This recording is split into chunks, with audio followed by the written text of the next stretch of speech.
Welcome to Kenton's videos. Enjoy the video.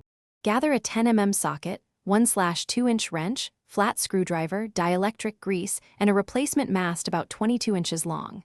Park on level ground, disconnect the negative battery terminal, and allow 5 minutes for airbags and electronics to sleep. Put the key in the off position and leave the radio off while you work. Wear eye protection and gloves. This prevents cuts from trim edges.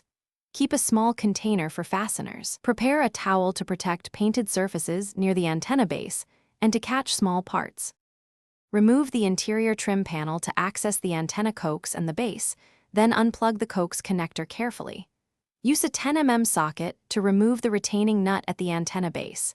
Keep the nut and washer in your parts container. Gently lift the old mast straight up to avoid cross-threading or damaging the base.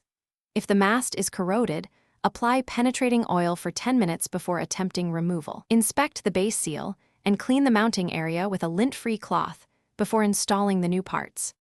Apply dielectric grease to the coax connector and the new mast thread, then hand start the mast to avoid cross-threading. Tighten the base nut snugly and torque to about 6 ft-lb to secure the mast without stripping the threads. Reconnect the coax connector, replace interior trim, and reconnect the negative battery terminal. Test radio reception at AM and FM bands across several stations and drive slowly to check for noise. Visually inspect that the mast is straight, the base seal sits flush with the roof, and there are no. Thanks for watching. Consider subscribing if we helped you.